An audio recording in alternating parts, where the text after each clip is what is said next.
la période 3, d'accord? Il ne peut pas juste sommer, parce que chaque année passée a une certaine renonciation. Rappelez-vous, on vous a dit qu'il y a R qui est le prix de la renonciation. S'il veut savoir combien toute la richesse de sa vie là vaut aujourd'hui, or il n'a pas encore tout vécu, il va actualiser les autres revenus à part la première période où il est. C'est ça qu'on vous dit donc que l'individu vit sur deux périodes. Donc il a son revenu d'aujourd'hui qui est normal, et maintenant il anticipe le revenu de demain en actualisant. C'est ça qui fait donc ce qu'on appelle sa richesse. Et si vous remarquez bien, cette richesse n'est que sur deux périodes. On a dit qu'il naît avec quoi? Zéro. S'il naissait avec quelque chose, on allait ajouter également l'autre chose. Mais là, il ne naît qu'avec zéro. Et c'est cette richesse-là qu'il doit arbitrer entre la consommer totalement en un ou envoyer une partie en deux. Donc là, c'est la première partie, on vous explique la notion de richesse. La notion de richesse, c'est la somme des revenus que l'individu a sur toute sa période de vie. D'accord? Deuxième notion, ce qu'on appelle la contrainte budgétaire. Je vous ai dit que les fondements microéconomiques ont l'hypothèse que l'individu maximise son utilité sous contrainte. Sa contrainte ici, c'est quoi? Son budget, l'argent qu'il a à disposition. Il ne peut pas dépenser plus que ce dont il dispose. Donc, par contrainte budgétaire, dans un ménage, nous estimons l'égalité entre ses ressources et leur emploi. Il s'agit ici de l'égalité entre la somme de ses revenus disponibles réels actualisés et la somme de ses consommations annuelles réelles à actualiser. Donc, vous avez sa richesse, comme vous avez donné précédemment. Maintenant, vous avez sa dépense, qui est quoi? Consommation à la période actuelle, plus la consommation future à actualiser. Vous égalisez les deux grâce à la contrainte budgétaire. D'accord? C'est-à-dire, il a telle richesse, il va dépenser ça comme ça. Cette dernière relation qu'on vous donne est l'équation de la contrainte budgétaire ou de richesse. Nous remarquons que c'est une droite décroissante de pente de moins 1 plus R. On vous a montré d'accord. Troisième élément, la fonction d'utilité. L'objectif du ménage représentatif est de maximiser sa fonction d'utilité intertemporelle. Cette fonction d'utilité dépend de la consommation d'aujourd'hui et de la consommation de demain, qui vit sur deux périodes. Cette fonction peut être représentée dans un espace en 3 dimensions par une colline d'utilité ou dans un plan par une carte d'indifférence qui représente l'ensemble des courbes d'indifférence. Vous avez par exemple en bas là le graphique avec les C sur des courbes d'indifférence. Une courbe d'indifférence vous démontre en fait, sur une courbe d'indifférence, l'individu a le même niveau de satisfaction. Donc ça veut dire que pour tracer la courbe, vous avez différents points. Si vous regardez le repère par exemple, si on met un point ici, ça a une coordonnée ici et là. Sur la même courbe, si on met un point là, ça a une coordonnée différente. Mais c'est indifférent parce que c'est le même niveau d'utilité qui est représenté. C'est ça qu'on appelle la courbe d'indifférence. Donc, qu'ils prennent le premier panier de biens par exemple, qui a plus de C1 que de C2, par rapport au deuxième panier de biens qui a plus de C2 que de C1, d'accord, il est indifférent parce qu'il a le même niveau d'utilité. Et comme il a différents niveaux d'utilité, l'ensemble de ces courbes de différence, ça c'est une carte des différences. D'accord? Alors, tout ça là, c'est pour arriver à l'application. Alors, quatrième concept, l'optimum. Rappelez-vous, l'individu a pour objectif de maximiser son utilité sous contrainte. Contrainte que ses revenus égalent à ses dépenses, n'est-ce pas? Ses revenus égalisent ses dépenses. Bien, vous avez donc les options de maximisation, d'optimisation qu'on vous donne là, le Lagrange et autres. C'est une méthode combinée. Vous obtenez le taux marginal de substitution intertemporelle qui vous dit quoi? De combien il peut sacrifier d'unité de consommation en 1 ou une unité de consommation en 2. D'accord? Demain, quand on viendra avec, si on a une salle avec tableau, on va voir que c'est très facile. Et que c'est là qu'on met la mathématique. C'est très facile. Ce sera encore beaucoup plus facile lorsque vous avez sollicité, puisque c'est... Je vais descendre juste après le cours. Et là, il fait les problèmes. Dès qu'il va faire trop les problèmes. Alors, donc, Le taux marginal de substitution, comme ça donné là en bas, c'est la relation entre la dérivée du Lagrangien par rapport à la consommation à la période 1 sur la dérivée du Lagrangien par rapport à la consommation à la période 2. C'est quoi? Vous savez pas ce que c'est qu'un Lagrangien? Alors, revenons au modèle. Remarquez, à l'optimum, on vous a donné une fonction d'utilité, n'est-ce pas, qui dépend de deux facteurs, la consommation à la période 1 et la consommation à la période 2. Ok? On a donné une contrainte budgétaire qui dépend de quoi? Consommation période 1, consommation période 2, revenu période 1, revenu période 2. Dans un exercice appliqué, d'accord, on vous donnera les informations suivantes. Le revenu de la période 1, le revenu de la période 2, le taux d'intérêt. Donc R là sera une donnée, Y1 est une donnée, Y2 est une donnée. Les inconnus c'est C1 et C2. D'accord? Ce qui fait que, à l'optimum, il est question de trouver les valeurs optimales de C1 et de C2, étant donné Y1, Y2 et R. Maintenant, comme c'est un problème d'optimisation sous contrainte, le Lagrangien est une méthode qui permet de quitter de l'optimisation sous contrainte à l'optimisation sans contrainte. Donc on transforme ça en une seule ligne. Vous avez un problème en deux équations, on le transforme en une seule ligne. Et il y a des conditions, on appelle ça les CP ou les conditions de premier ordre. Vous réussissez à placer le Lagrangien comment? Premièrement, vous posez la fonction d'utilité. Maintenant, si vous mettez plus, d'accord, après la fonction, vous avez lambda, vous ouvrez une parenthèse. Vous avez l'élément revenu, parce que le revenu est censé être plus élevé que la dépense. Si vous mettez le revenu avant, c'est plus entre l'utilité et la partie du Lagrangien. D'accord? Si vous mettez la dépense avant, c'est moins. Rappelez-vous, vous ne dépensez pas plus que ce dont vous disposez. Donc le revenu est censé, au pire, ne pas être dépensé en totalité. Donc quand vous faites, vous mettez, je pense que c'est ce qui est là, vous avez U plus lambda, on ouvre une parenthèse, n'est-ce pas? Richesse moins dépenses. Ça non. Ça non. Tu n'auras pas bien le fax. Elle a dit que c'est ça, non? C'est faux. Voilà ça non. C'est richesse moins dépenses. Donc voilà U plus lambda, on ouvre la parenthèse W moins C. Donc tu veux dire que c'est 15 années de faxage, ça ne peut pas partir. Moins C1 W moins C1 moins C2 sur 1 plus R. Vous avez donc une nouvelle fonction, n'est-ce pas? Maintenant, condition de premier ordre, dérivée du Lagrangien par rapport à C1 égale à 0. Alors, quand vous regardez encore la même équation qu'on a dit en haut là, il y a C1 où? Dans U, non? Parce qu'il y a U, C1, C2, n'est-ce pas? Donc il y a C1 dans U. Il y a encore C1 où? À moins C1 dans la parenthèse, non? Donc ce qui se passe, c'est quoi? La dérivée de U par rapport à C1, c'est U' petit C1. Oui, maman, je vais te dire ça comment? Il y a pas le tableau. C'est dans le cours. Voilà ça, non? C'est U'. C'est dérivé de U par rapport à C1. Regardez bien. On vous dit quoi? Dérivé du Lagrangien par rapport à C1 égale dérivé de U par rapport à C1. C'est ça, non? Moins lambda. Parce que quand vous remontez sur l'équation, lambda à l'extérieur de la parenthèse, non, il y a W moins C1 sur 1 plus R. Si vous faites entrer lambda, ça devient quoi? Lambda W moins lambda C1 moins lambda C2 sur 1 plus R. Quand vous dérivez moins lambda C1 par rapport à C1, il reste moins lambda. C1 disparaît. Excusez madame. Lambda ici dans la formule, c'est le A à l'envers là. C'est le A à l'envers. C'est ça. Oui. C'est le grec, ça s'appelle lambda. Et l'autre qui est comme le J là. C'est delta. Lambda, ça doit être celui-ci. C'est qui? Regarde ici, je sais que ton tableau n'est pas le travail. Voici le Lagrangien. Ça c'est qui? Ça c'est le Lagrangien. D'accord. Maintenant, voici delta. Delta, c'est ça. Voici lambda. Ça va. Hein?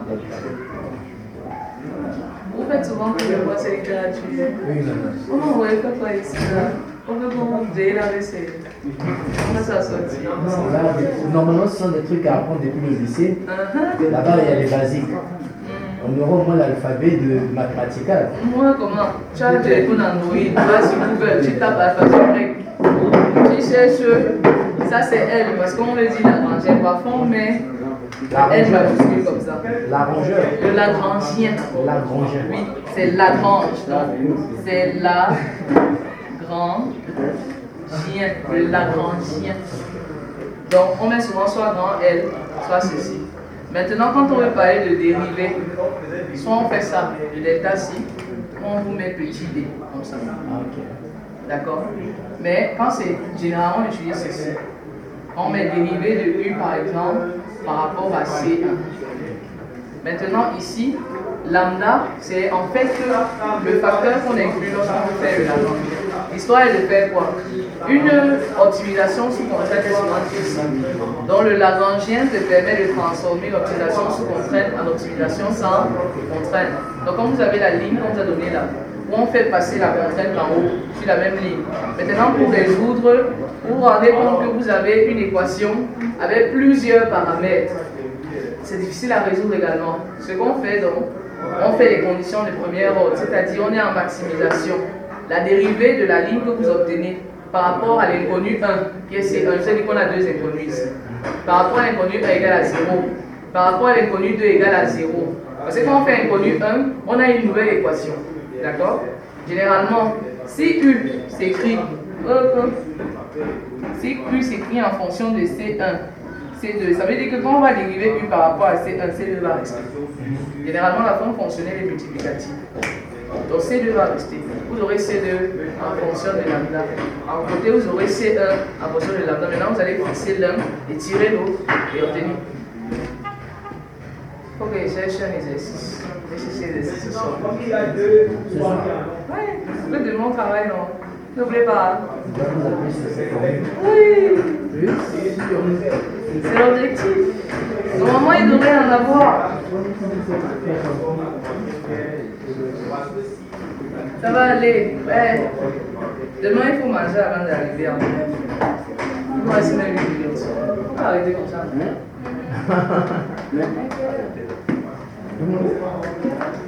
Demain, 8 heures.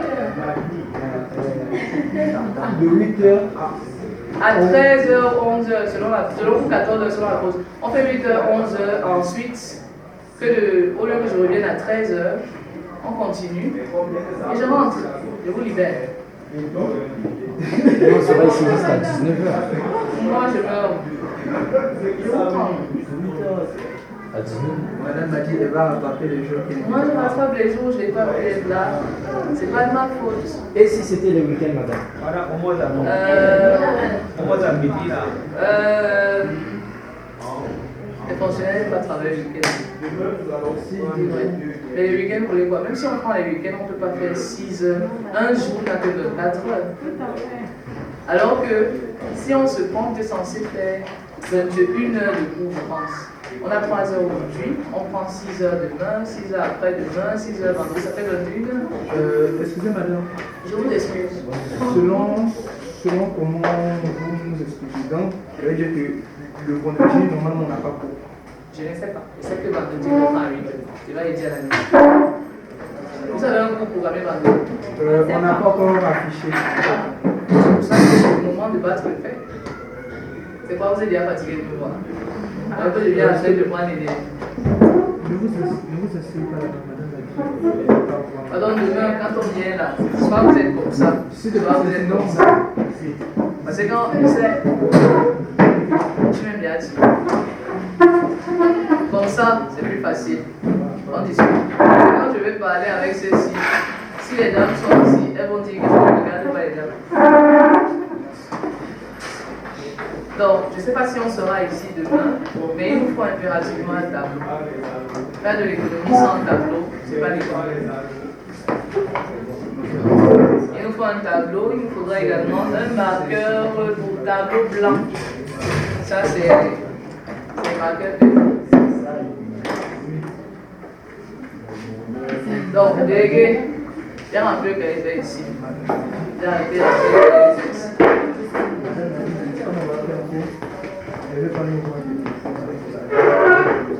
Quand on nous donnait souvent, à notre époque, c'était ici, je suis la petite sœur, c'est je suis à notre époque, ouais, quand on nous donnait le nom des enseignants, on fouille. On fouille sur Google, on fouille les enseignants, on cherche leur domaine, leur spécialité. Comprendre à peu près, essayer de comprendre comment l'enseignant peut. Non, il faut le faire texte. Si tu les choses qu'elle n'est pas faites, elle a signé. C'est quoi? Oui, c'est quoi?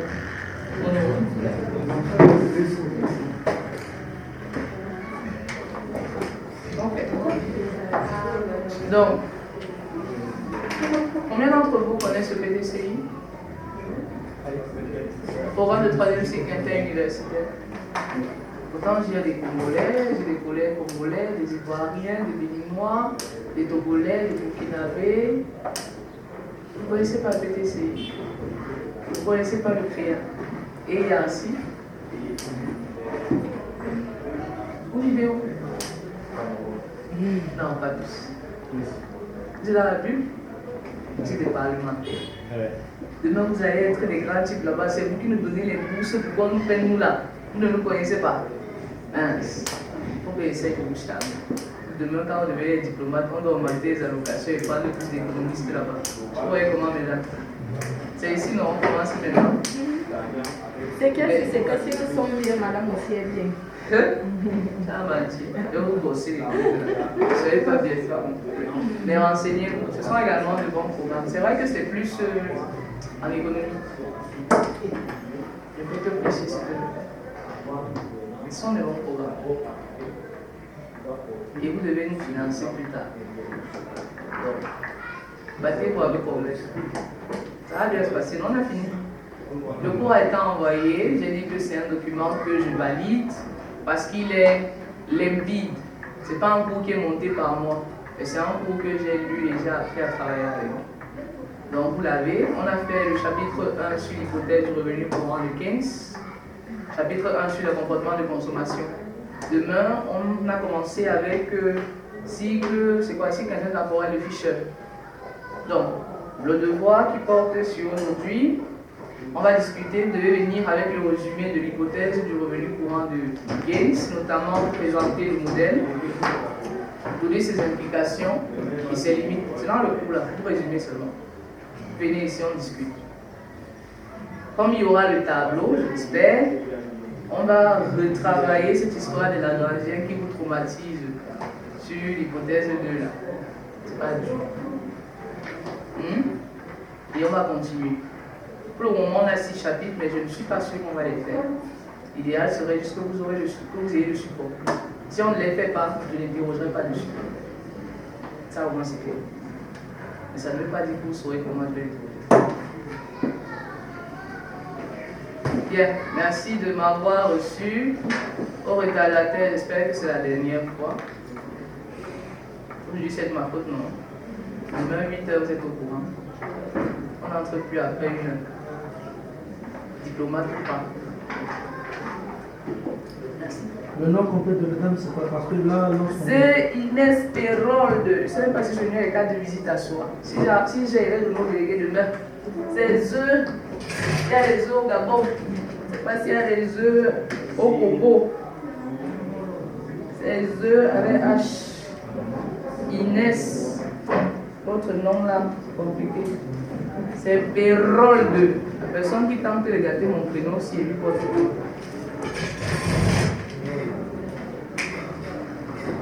Z-E-H, Inès Pérold.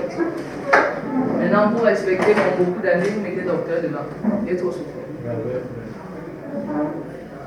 Et si Google nous trompait sur sa spécialité? Bon, c'est vrai que j'écris beaucoup. J'ai, je crois, assez sur 4 papiers. Ils se baladent. Félicitations. Merci. Je ne suis pas encore auteur principal de mon travail encore.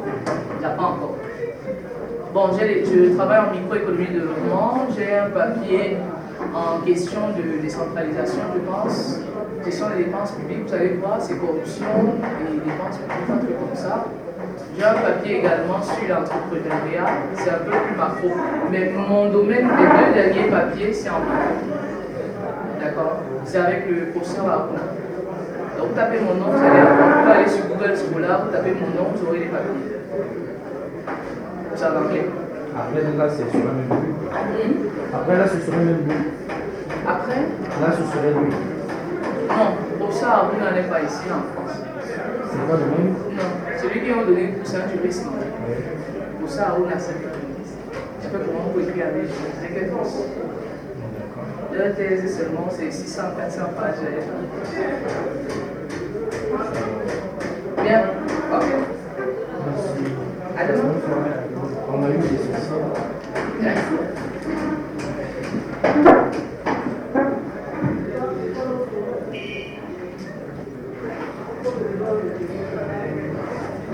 Tu as des questions d'ordre mathématique sur mes modèles. Moi, je les poser demain. J'aime bien. Ça permet de discuter ça. Délégué au fait. Bonne soirée à vous également.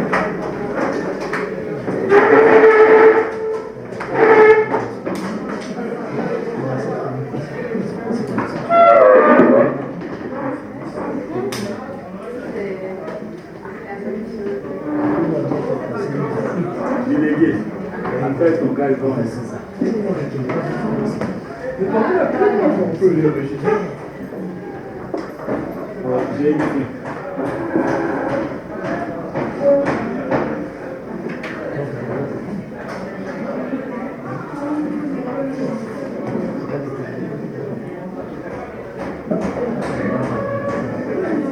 Le document du cours a été envoyé dans le groupe pour l'information. Qui va tenir l'argent pour vous? Just money, ça a été envoyé dans le groupe.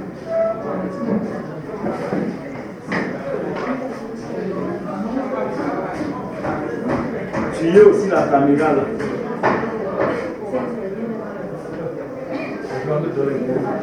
Quoi?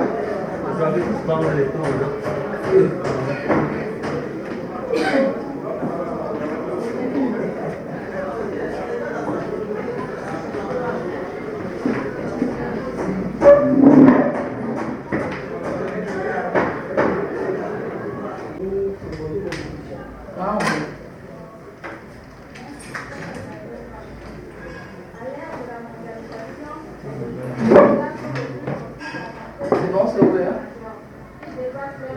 Pourquoi vous voulez pas me rapprocher pour aujourd'hui exceptionnellement? Il y a deux machines. Quelqu'un se sacrifie, donne sa machine aux deux autres. Bien délégué. Donc vous allez me déranger. Asseyez-vous là-bas pour rester dans ça. C'est mieux. Tournez ici, tournez là-bas, là. Ça sera très bon.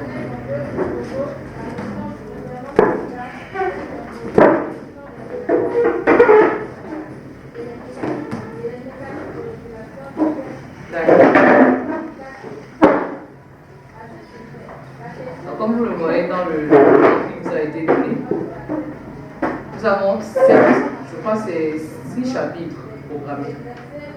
On verra comment est-ce que ça va évoluer. D'accord? L'objectif est de faire quoi? Vous avez le support de cours, vous lisez, vous avez des incompréhensions, lorsqu'on se rencontre, on en discute et on va approfondir.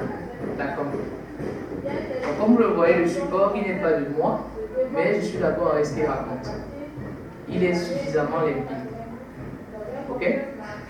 Donc, je l'ai dit, on va s'intéresser aux questions de macroéconomie dans ce cours d'introduction à l'économie. Notamment le chapitre 1 sur le comportement de consommation, où nous verrons l'hypothèse du revenu courant, notamment la fonction de consommation keynésienne, Keynes étant le père de la macroéconomie. On verra en section 2 la théorie du choix intertemporel de Fischer, Fischer.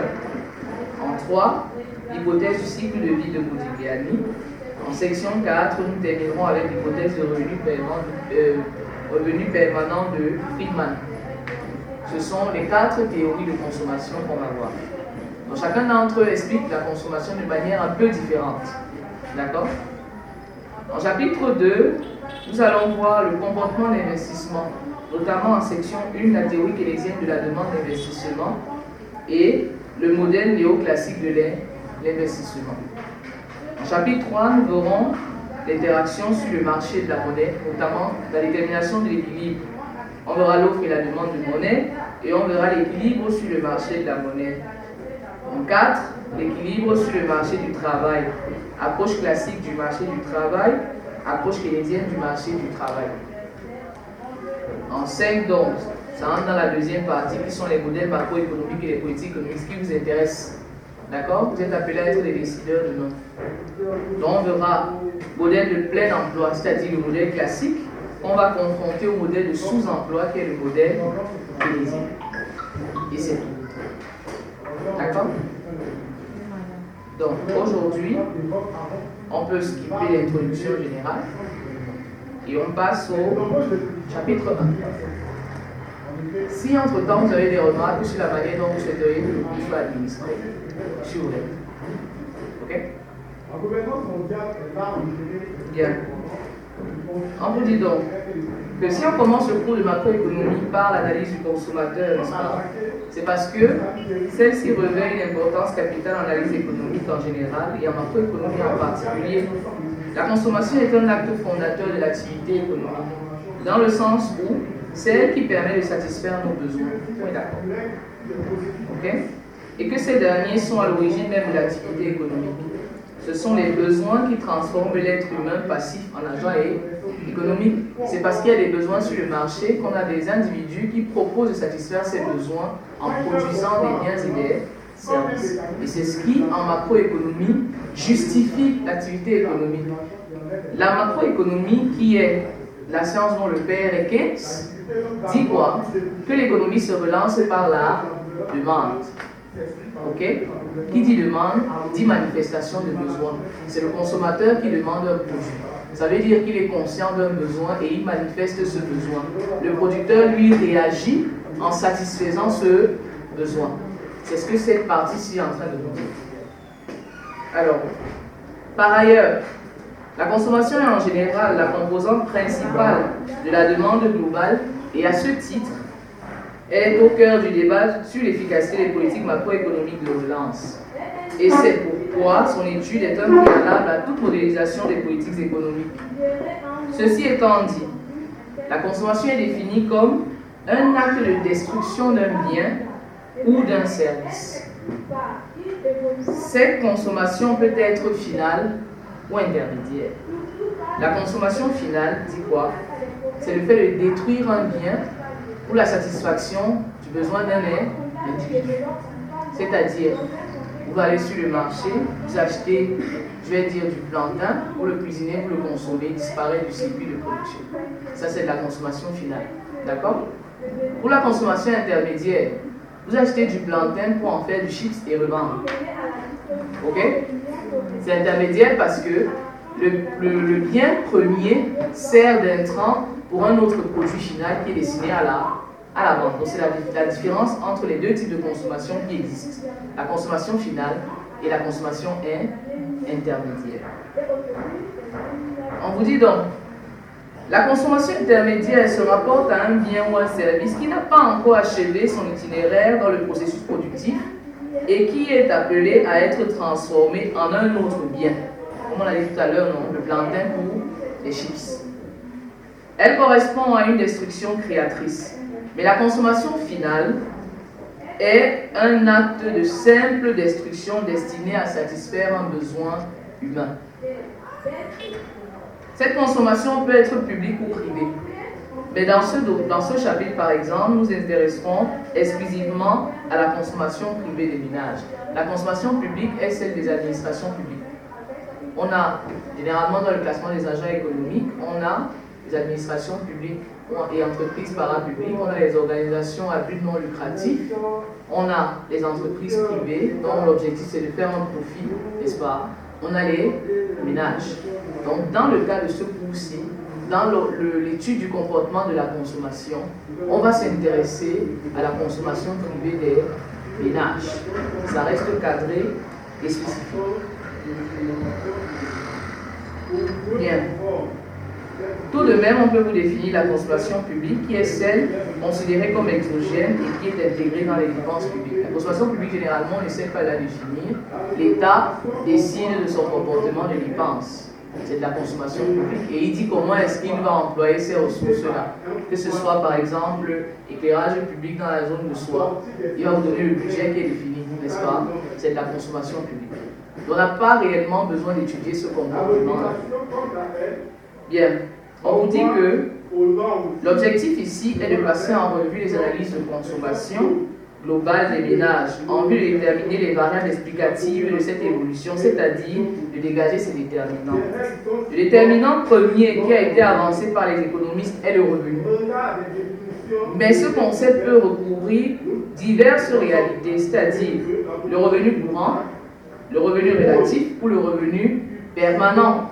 Donc, si le revenu est le facteur clé qui justifie le comportement de consommation d'un ménage, il est malheureusement observé qu'il n'y a pas qu'un seul type de revenu. Il y a le revenu courant, il y a le revenu relatif et il y a le revenu permanent. Le déterminant premier, on peut le dire, bon, par exemple, le revenu courant, c'est qui? C'est Keynes qui en parle.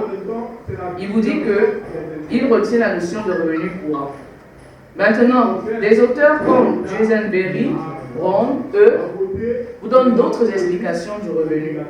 Jason Berry, lui, vous dit qu'il y a un décalage entre au niveau du revenu avec l'hypothèse du revenu relatif. Il nous donne une équation qui est là. On se rend compte, bon, malheureusement, on ne peut pas utiliser le tableau. Vous avez C, qui est la consommation. T, c'est la période. Donc, quand on dit CT, par exemple, c'est la période actuelle. D'accord? Donc, on vous dit que la consommation actuelle dépend d'une fraction du revenu actuel, qui est AYT, et d'une fraction du revenu de la période précédente. Ça, c'est le comportement de consommation expliqué par Jason Berry, qu'il appelle l'hypothèse du revenu relatif. Ça veut dire que l'individu calque son comportement de consommation d'une période en fonction de la mémoire du revenu de la période précédente qu'il avait et du revenu qu'il a en la période où il consomme. Donc, sa consommation n'est pas toujours dépendante uniquement du revenu qu'il a à la période où il consomme. D'accord? Maintenant, Brown, lui, vous dit quoi? Il introduit au niveau de la consommation pour tenir compte des habitudes, par exemple. Vous avez une équation qui vous fait comprendre que la consommation courante actuelle est égale à une part du revenu courant, une part de la consommation passée et une consommation C0 qu'on appelle généralement la consommation incompressible. C'est une consommation qui est, on va dire, non dépendante du revenu. D'accord? Donc, ces deux dernières propositions rejoignent celles de Keynes dans la mesure où elles se réfèrent à des facteurs psychologiques. Si vous observez bien, les deux propositions qui vous ont été données, la consommation d'une période dépend des comportements de la période précédente. Tant, premièrement, avec Jason Berry, le revenu précédent, une fraction est utilisée pour définir la consommation actuelle. Et avec Brown, vous avez la consommation précédente dont une fraction est utilisée pour définir la consommation actuelle. Donc il y a un effet psychologique, mémoire, de rappel qui reste dans l'individu et qui agit sur son comportement de consommation en période observée. D'accord? Ça sont des exemples. On va arriver dans les théories clairement. L'idée ici est de vous dire quoi? En macroéconomie, la consommation est un facteur important en économie parce que la relance en économie, du point de vue de Keynes, qui est le père de la macro, je vais toujours le dire, ça va rester dans les têtes, se passe par la demande. Avant, les classiques, par exemple, vous disaient que l'offre crée sa propre demande, les produits s'échangent contre les produits de telle sorte qu'il n'y a pas de crise de surproduction. Je te rappelle la citation là, et de Jean-Baptiste C. Qui dit quoi?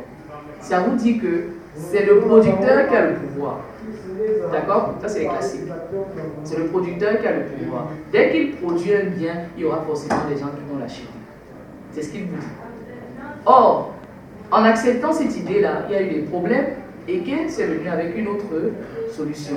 Maintenant, Keynes vous dit que l'économie se redonne lorsque vous arrivez à un choc, à un niveau je vais dire, l'économie du pays n'est plus florissante. Donc il y a une sorte de blocus. Vous avez par exemple un taux de croissance qui stagne. Il n'est pas très élevé. Vous savez, ce taux de croissance qui donne un peu la richesse créée dans un pays. Donc s'il stagne, pour relancer l'activité économique, il faut motiver la demande. Donc, il faut que les individus expriment des besoins et que ces besoins soient satisfaits par les producteurs. Donc, contrairement aux classiques qui disent que c'est le producteur qui essouffle le rythme, c'est le consommateur qui signale qu'il a besoin de telle chose et le producteur, lui, se charge de satisfaire. Est-ce qu'on vous dit ici là donc que la consommation est observée ici parce que c'est le comportement primordial de relance de l'activité économique en macroéconomie. D'accord? Et comme c'est un comportement primordial, malheureusement, il n'est pas expliqué par un seul auteur. Il y a différents auteurs et chacun d'entre eux a des hypothèses précises pour justifier que sa fonction de consommation soit différente. Vous savez, la fonction de consommation keynésienne qu'on verra plus tard, qui généralement vous dit que la consommation est égale au produit marginal par arrivée du revenu plus une composante à part. On vient déjà de vous dire que vous avez Jason Berry qui vous dit que la consommation courante dépend du revenu passé et du revenu courant. Vous avez également Brown qui vous dit que la consommation courante dépend à la fois du revenu courant, de la consommation passée et d'une consommation incompressible. Vous vous rendez donc compte qu'au fur et à mesure qu'on quitte d'un auteur à une autre, on a 1000 explications de la consommation. En tant que futur décideur économique, il vous appartient de maîtriser les différentes théories de la consommation, leurs implications, d'identifier le comportement de consommation que vous avez dans l'économie que vous allez exercer. Parce qu'en identifiant le comportement de consommation, vous aurez l'auteur et vous pourrez également savoir comment est-ce que vous pouvez impacter l'économie par la relance. C'est pour ça qu'ici, ce chapitre est assez fondamental. Des questions? Vous savez que nos enseignants peuvent parler même pendant 6 ans. Voilà. Oui, monsieur. Par rapport aux questions, vous avez parlé de consommation. Président, vous bien la consommation quoi? Donc là, de façon concrète, on fait allusion à quelle sorte de produit? Alors, pour le moment, on n'a pas distingué le produit. Quand on parle de consommation courante, c'est pourquoi? Dans l'analyse, par exemple, on a fixé une période. Aujourd'hui, nous sommes le 27, n'est-ce pas? On peut dire qu'aujourd'hui, c'est la période T, comme c'est là. D'accord? Donc, aujourd'hui, c'est la période T. Vous avez un budget. On va parler comme si on était en train de s'intéresser, par exemple, on va essayer de dériver ce qu'on appelle la consommation, prenez l'équation de consommation de Heisenberg, on va la mettre en pratique. Aujourd'hui, nous sommes à la période T, c'est la période actuelle, parce que c'est aujourd'hui, n'est-ce pas? On veut savoir ce qui détermine votre consommation d'aujourd'hui. On dira qu'elle dépend d'un revenu que vous avez aujourd'hui, qui est le revenu Y. D'accord? Mais pas dans sa totalité, juste une portion. Cette portion-là qu'on a appelée A, on ne sait pas. Ça peut être un tiers, un dixième, 50%, on n'en a aucune idée, on n'a pas encore donné de chiffre. On sait seulement que votre consommation d'aujourd'hui dépend d'une partie du revenu d'aujourd'hui, n'est-ce pas? Et d'une partie du revenu d'hier. Donc ça suppose que hier, vous n'avez pas consommé tout votre revenu. Ce que vous avez gardé là, vous utilisez ça aujourd'hui avec le revenu, une partie du revenu d'aujourd'hui.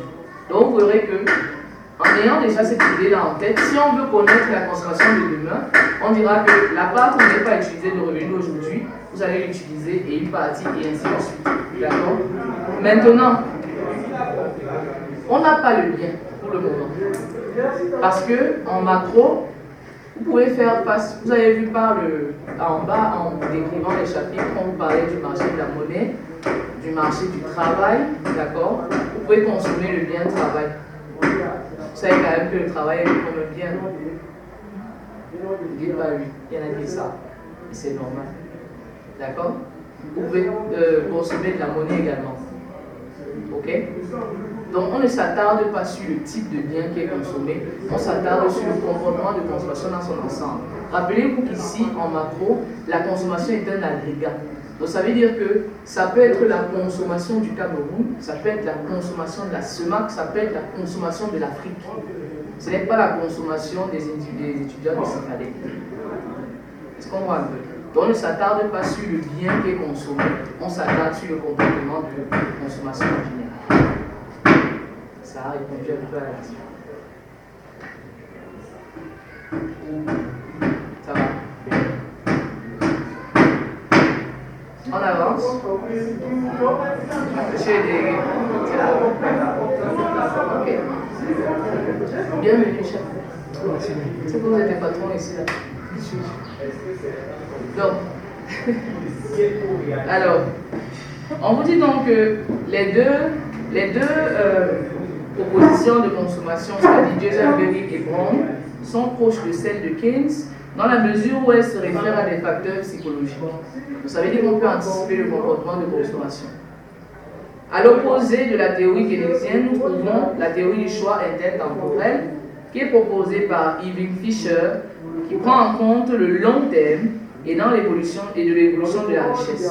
Cette théorie va nous donner naissance, par exemple, à plusieurs interprétations, dont celle du revenu permanent de Friedman, Milton Friedman, et celle du cycle de vie de Modigliani.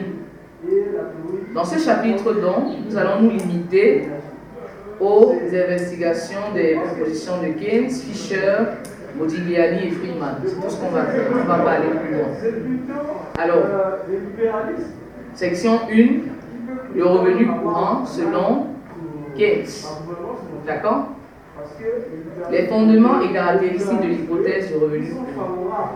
Alors, selon Keynes, la consommation des ménages s'explique essentiellement par le revenu disponible courant. C'est important, la composante de disponible, ce que vous avez. D'accord?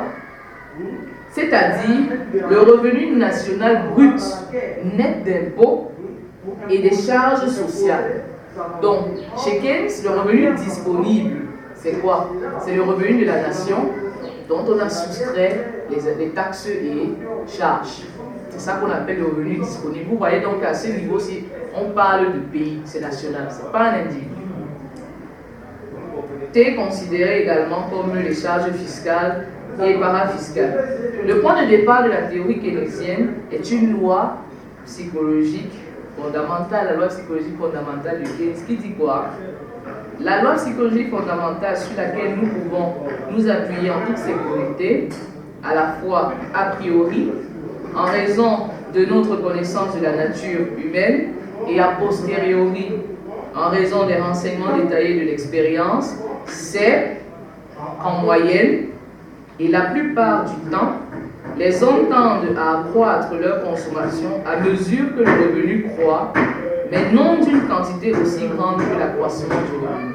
Voilà la citation de Keynes qui définit sa fonction de consommation. C'est-à-dire que, en moyenne et la plupart du temps, les hommes tendent à accroître leur consommation à mesure que le revenu croît, mais pas dans les mêmes proportions. Ce qu'il est en train de vous faire savoir, c'est quoi? Premièrement, il existe une relation positive entre la consommation et le revenu. Ça veut dire que lorsque le revenu augmente, la consommation également va augmenter. Deuxièmement, la relation n'est pas proportionnelle. Ça veut dire que si le revenu augmente de 10%, la consommation ne va pas augmenter de 10%. Elle va augmenter, mais moins que proportionnellement à l'augmentation du revenu. C'est avec cette idée-là que les scientifiques ont donné une forme fonctionnelle à la consommation de Keynes, que vous verrez plus bas. C'est juste l'interprétation directe de sa citation, parce que c'est elle qui définit le comportement psychologique de l'individu. C'est pour ça qu'on appelle la loi psychologique fondamentale de Keynes. Vous la gardez, vous êtes en bonne voie. D'accord? Donc, dans cette proposition, nous retenons que, selon Keynes, la consommation est en relation directe et non proportionnelle. La consommation est en relation directe et non proportionnelle. Je vais un peu le mot sinon on va me déranger. et non proportionnel, mais avec le niveau de revenu disponible. C'est-à-dire, vous avez CT est de YT. Ça veut dire quoi? La consommation est fonction du revenu disponible. On n'a malheureusement pas le tableau. J'espère que d'ici demain, ils auront une solution. Parce que beaucoup l'impératif dans le tableau. Donc, avec D de CT sur D de YDT, c'est quoi? C'est ce qu'on appelle la propension marginale à consommer. C'est la dérivée de la consommation par rapport au revenu. C'est-à-dire de comment est-ce que le revenu varie, comment est-ce que la consommation varie lorsque le revenu varie. Donc on vous dit là que ce rapport-là est compris entre 0 et 1. Ça veut dire quoi? Il est strictement supérieur à 0, il est strictement inférieur à 1. C'est comme je vous ai dit tout à l'heure. Si la consommation, si le revenu augmente de 10%, la consommation n'augmentera pas de 10%. D'accord? S'il fallait qu'elle augmente de 10%, ce serait égal à 1. Ça veut dire que la variation de la consommation est égale à la variation du revenu. Mais comme c'est inférieur à 1, c'est moins que proportionnel. Et comme c'est supérieur à 0, la relation entre la consommation et le revenu existe. Et elle est strictement positive. D'accord? On vous dit où c'est, on explique les agrégats. C, par exemple, c'est la consommation des ménages à la période T. Par ailleurs, Keynes remarque que même pour un niveau de revenu disponible, même pour un revenu disponible nul, la consommation est positive. Il existe un seuil minimum de consommation qui correspond au minimum vital et qui sera appelé consommation incompressible. Exemple. Bon, je ne sais pas pour vous, mais nous, quand nous étions étudiants, on n'avait pas de source de revenus. D'accord? On pourrait supposer, on dit bien supposer, parce que le revenu inclut beaucoup de choses à l'intérieur. Le revenu n'est pas le salaire. D'accord? Et on pouvait supposer qu'on avait un revenu nul. Et nous consommons. D'accord? Nous n'aurions pas de faim. Nous avons de quoi acheter plein de choses. Donc, ce qu'on est en train de vous dire, c'est quoi? La consommation incompressible, c'est un niveau de consommation minimum stable qui est là, même si l'individu n'a pas de revenu déclaré. Ce qui justifie maintenant que pour Keynes, la consommation dépend de deux événements. Le revenu disponible, parce que vous avez vu, il y a une fraction du revenu disponible qui entre dans la fonction de consommation, et la consommation dite incompressible, qui est le niveau de consommation pour un niveau de revenu nul. D'accord? Ce sont ces deux éléments-là additionnés les uns aux autres qui définissent la fonction de consommation. Et par la suite, on va vous donner la forme fonctionnelle de la fonction de consommation. Bien. Cette remarque et la loi psychologique permettent de formaliser la fonction de consommation keynésienne comme suit. Comme on vous dit là, CT égale C0 plus petit c de YD. Donc, la consommation courante en T est égale à la consommation incompressible plus une fraction de du revenu disponible en période T. Petit c est ce qu'on appelle la propension marginale à consommer. De la loi psychologique fondamentale de Keynes, on a deux éléments qui sont trouvés.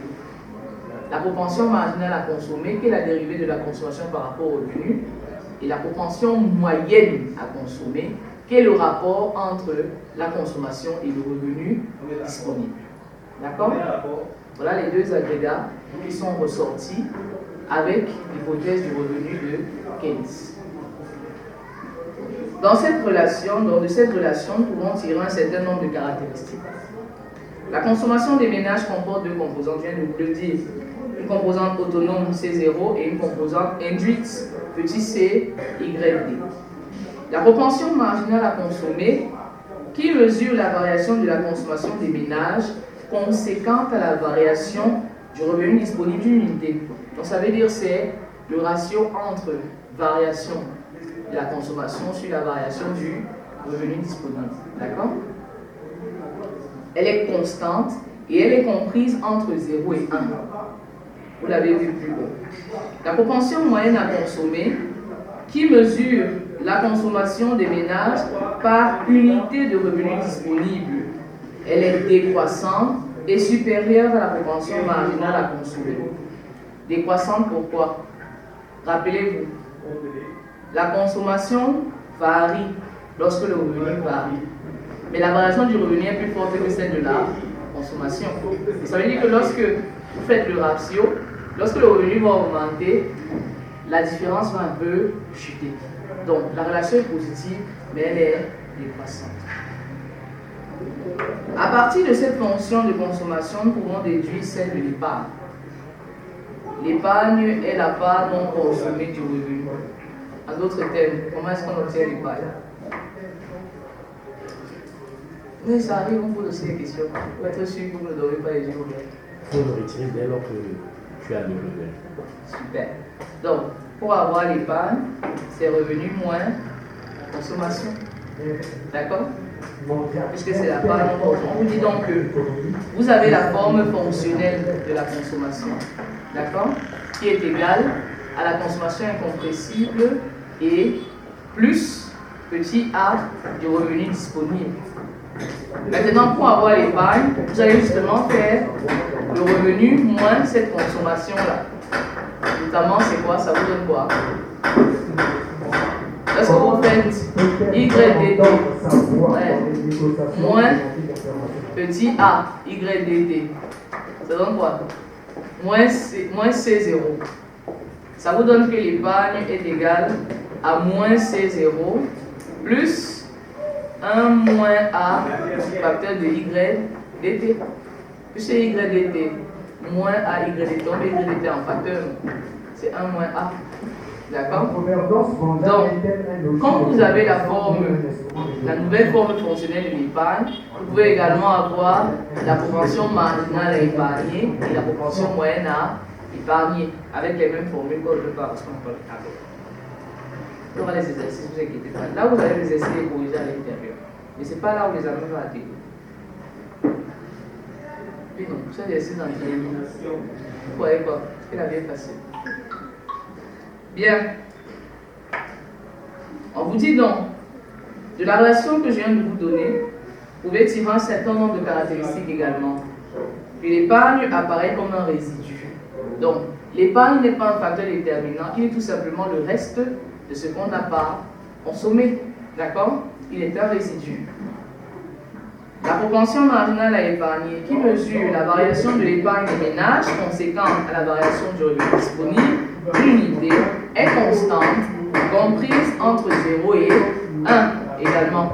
Rappelez-vous, la propension marginale à consommer est comprise entre 0 et 1. Maintenant, l'épargne, c'est le reste.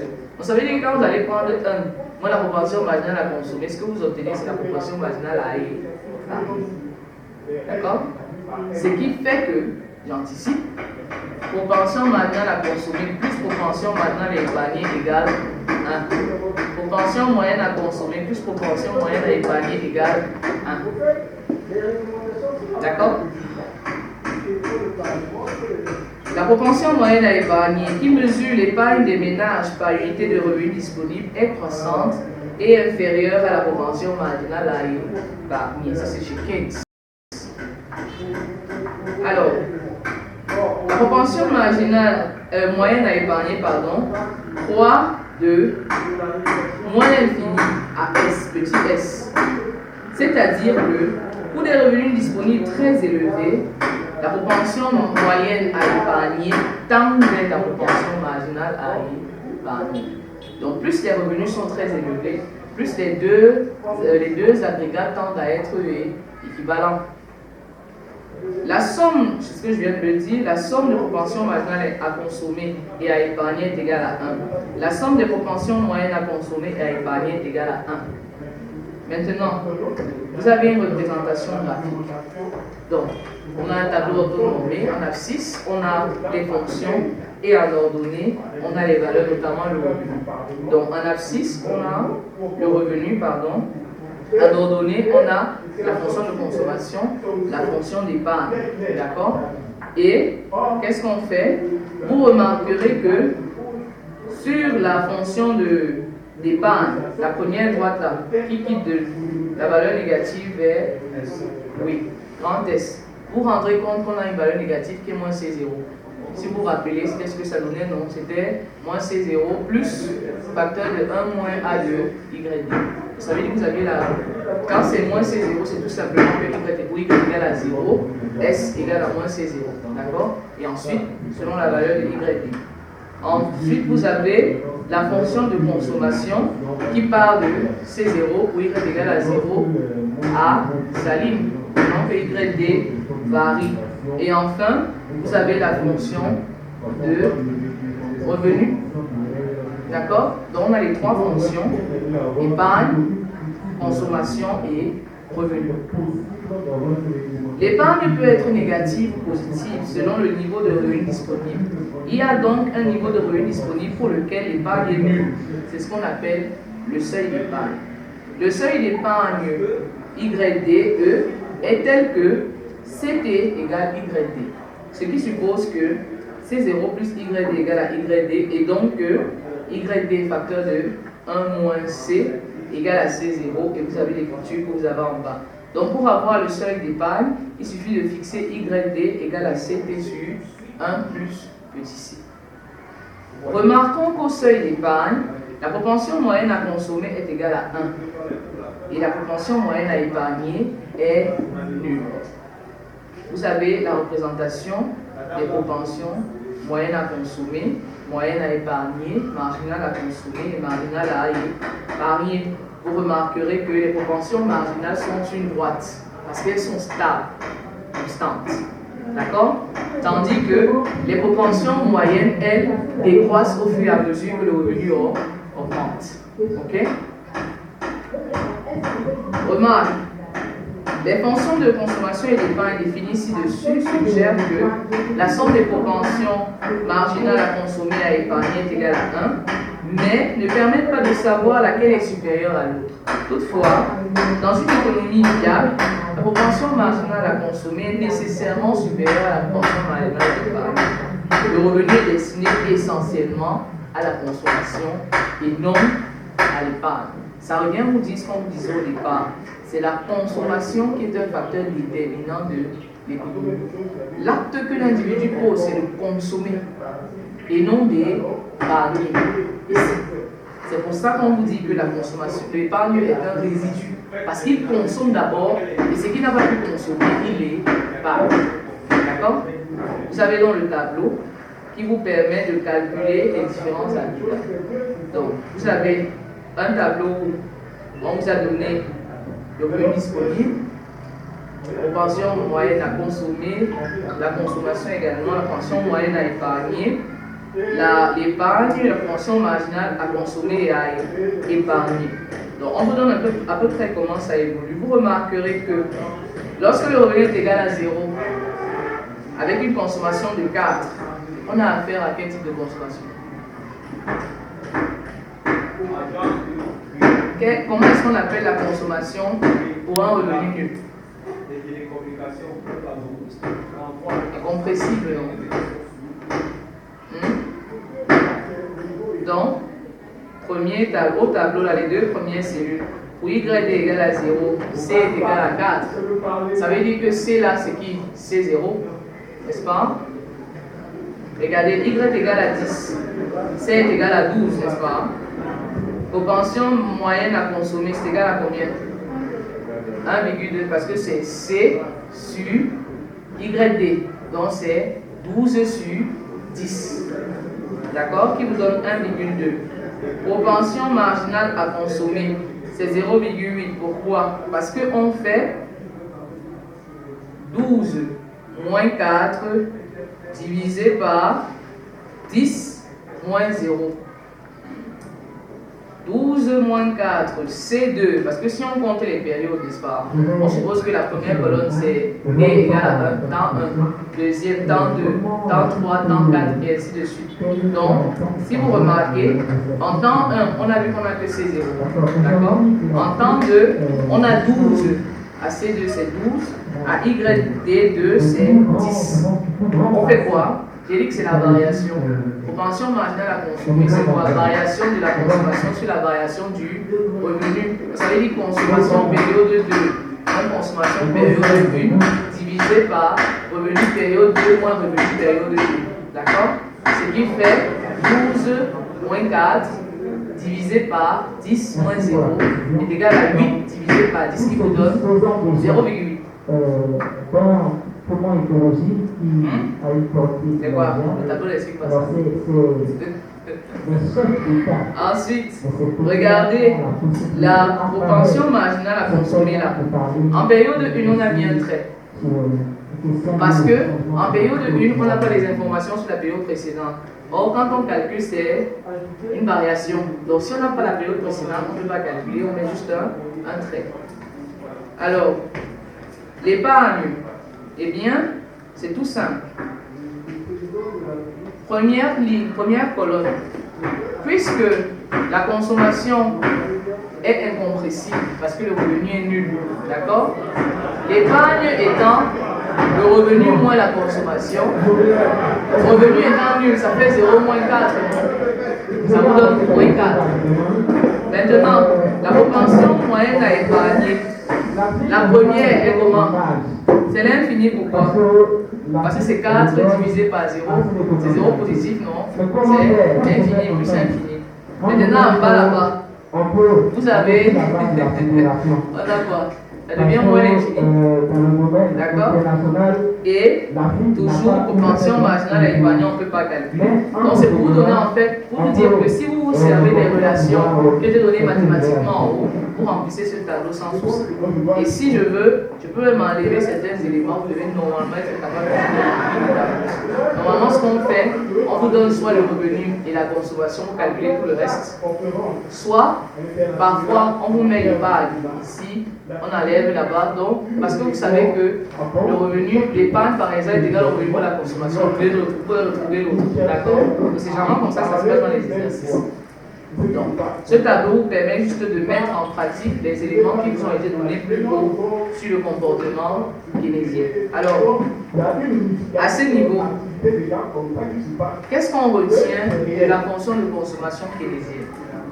On retient que d'après la loi psychologique fondamentale, la consommation croît au fur et à mesure que le revenu augmente, mais pas dans les mêmes proportions. Cela implique qu'il y a une relation positive entre la consommation et le revenu des ménages. D'accord? Cela implique également que la propension marginale à consommer, qui est égale à la variation de la consommation sur la variation du revenu, est comprise entre 0 et 1. Intervalle strictement ouvert à 0, strictement ouvert à 1. Ça veut dire qu'elle ne peut pas être 0, elle ne peut pas être 1. Que pour un niveau de revenu disponible nul, il existe quand même un niveau minimum de consommation qui est appelé consommation incompressible ou consommation autonome. D'accord? Pour dire que la fonction de consommation keynésienne est rarement nulle. Sinon, impossible que ce soit nul. De manière paradoxale, vous avez également l'épargne qui est définie comme le résidu, ce qui reste lorsqu'on a consommé. L'épargne également suit certaines caractéristiques, c'est-à-dire que la propension marginale à épargner est égale à 1 moins la propension marginale à consommer.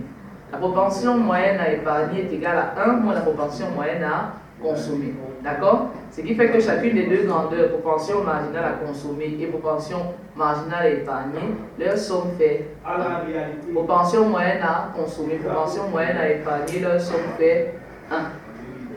Vous gardez ça en tête, vous remplissez ce tableau. Vous y commencez à toucher les tableaux comme ça. Des questions? Comment la proportion moyenne moins la proportion marginale donne en même temps la proportion moyenne donne toujours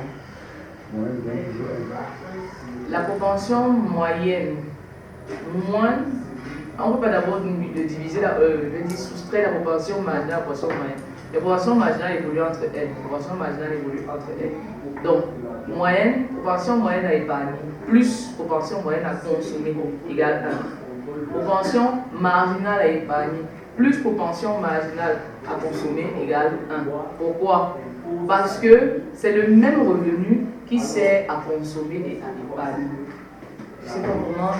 Enfin quoi, j'écris sur votre cahier de texte, je montre comme ça là. Il y a des gens là qui ont un format. Comment dire? C'est très grave. Pas comment on l'appelle. Ici, là, Si vous signalez, même ça va juste arrêter maintenant. Vous m'avez là bouffé. Vous fait combien? Je vais vous chaler ça. Vous mangez. Vous mangez. Ça vous conseille pour manger. Ça va aller. Dis la vérité, tu ne peux pas faire tout. Le cours de demain commence à partir de 7h. C'est 8h, il y a 7h. Même l'enfant a déposé à l'école. Qu'est-ce que vous avez? C'est 7h. C'est 8h, pardon. Donc vous voyez que parce que je suis venu vous voir à Yaoundé, je n'avais pas l'obligation familiale. C'est ce que je dis, pas je suis. Alors, on va se battre comme ça. Ce qui se passe, c'est quoi? Vous avez le revenu disponible qui est égal à la consommation plus l'épargne. D'accord? Le revenu disponible égal à la consommation plus l'épargne. Alors, première relation, c'est de dire quoi? Variation du revenu disponible. Si on fait varier le revenu disponible, on fait varier la consommation, on fait varier l'épargne. D'accord? Si on transforme ici, Vous voyez que même dans la position, on met ça comme ça. Ça revient également à transformer ici, n'est-ce pas? Donc, ça veut dire que ça divisé par ça, c'est combien? Ici, vous avez que faut-il sur YDT plus sur YDT. Or, ça, c'est DLC et ça, c'est EMS. Ici, on a 1. Là, ce qui se passe en fait. Et c'est la même chose si on regarde avec la propension moyenne. Vous aurez ici YDT égale à C plus ST. D'accord? Moyenne, c'est quoi? C'est le ratio, non? Ici, on divise par YDT. Ça veut dire qu'ici, on a 1. Ici, on a CT, c'est YDT, plus ST, c'est YDT. Ça revient à 1 égale en MCT plus P grand M ST. C'est ce qu'on vous disait tout à l'heure. Parce que c'est le même revenu qui sert à consommer, à épargner. D'accord? Donc, toute transformation qu'on fait ici, on l'applique juste là-bas et on se retrouve avec nos différents applications. Ok? C'est ça pour nous. Bon, c'est ça pour moi. Mais là, au moins, c'est ça, ce qu'on disait tout à l'heure. D'accord? C'est pas vrai, c'est un délégué vraiment. L'encourage et les choses bizarres. Ça répond à votre question, monsieur? Il nous faut le temps. Nous, si c'est la crête, je suis prête à me salir pour les diplomates. Je suis prête à me salir.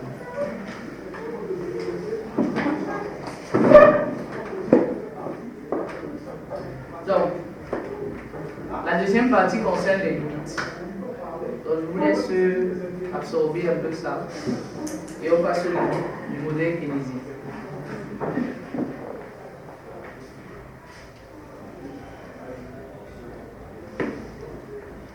La dame qui a fait l'économie, c'était dur comme ça. C'est même pas dur, non? C'était, disons qu'on n'a pas. On a simplifié comme c'était réussi. C'était un peu simple. Ouais. L'économie n'est pas dure. C'est juste que. En fait, il faut aimer.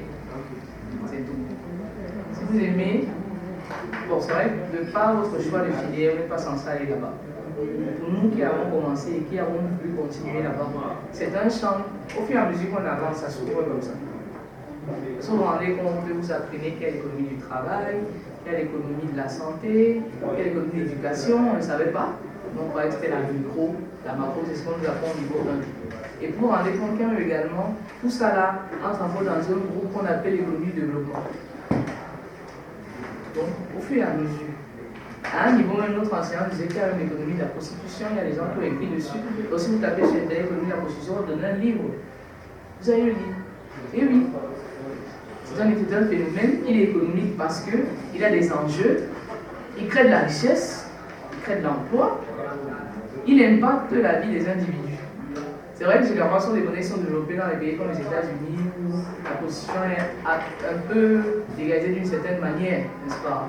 Donc, il y a des gens qui étudient ça et qui anticipent sur le comportement des consommateurs comme on anticipe sur le comportement des consommateurs de couscous à l'Est. C'est comme ça. Donc, on finit par aimer. Surtout les gens comme moi avec le bac A qui ont fui la maths. On vient l'embrasser ici.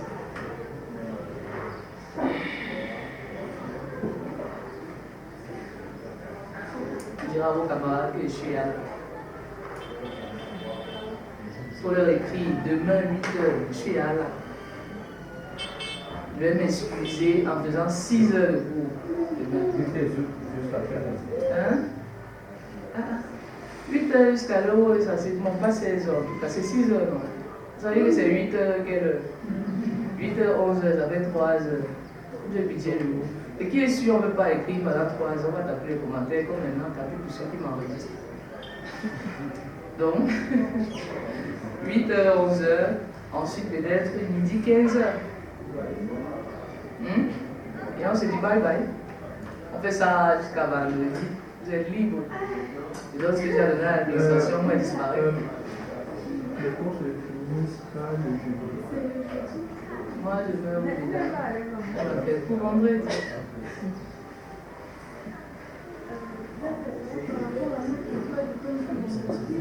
C'est un nouveau programme ça Non, il n'y aura pas de nouveau programme. J'ai la foi. C'est quoi les soirées culturelles programmées? Les soirées culturelles. Faut me dire, si le restaurant ouvre plutôt à 13h, on fait la pause à 13h, on va plus manger. Je m'adapte. Oui, mademoiselle. C'est normal d'arriver en retard. PMS, c'est qui? Lequel? Petit M ou grand M? Propension moyenne à épargner. C'est S parce qu'on dit savings en anglais. Propension moyenne à épargner. Petit m, c'est propension marginale. Comme vous remarquerez, avec le petit m, c'est la dérivée, ou alors le ratio des variations. Alors qu'avec grand m, c'est tout simplement le rapport. Donc, propension moyenne à consommer, propension moyenne à épargner, propension marginale à consommer, propension marginale à épargner.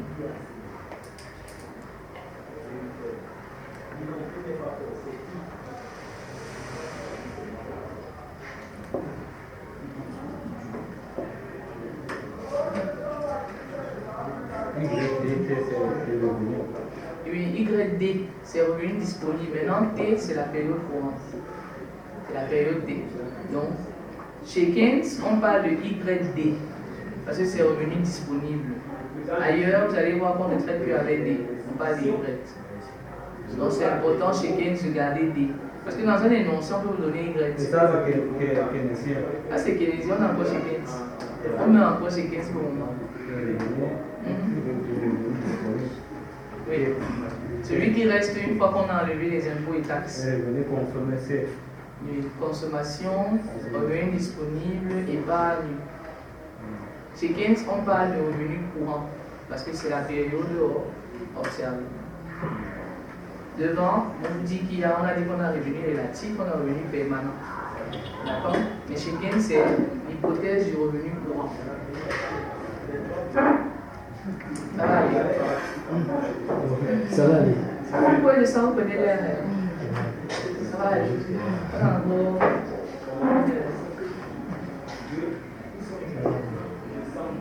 On va aller chercher. On va dire que je viens. Comment c'est? J'ai bien fait de vous laisser le temps. Il fallait qu'on attaque depuis. Oh, ça n'avait pas lieu.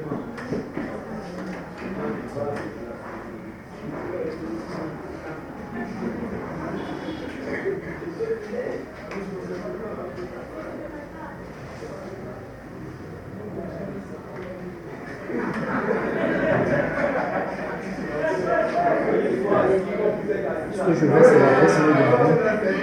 C'est votre adresse mail que là. Vous me joignez par mail. Ça, le délégué m'appelle. Vous m'écrivez sur WhatsApp. Urgence, signalez-vous. Maintenant, si vous avez d'autres soucis, c'est pas consultation ou quoi d'autre, je suis à mon numéro. Le numéro que vous avez, c'est le celui-ci. Il a WhatsApp, mais la plupart du temps, je ne lis pas trop le WhatsApp.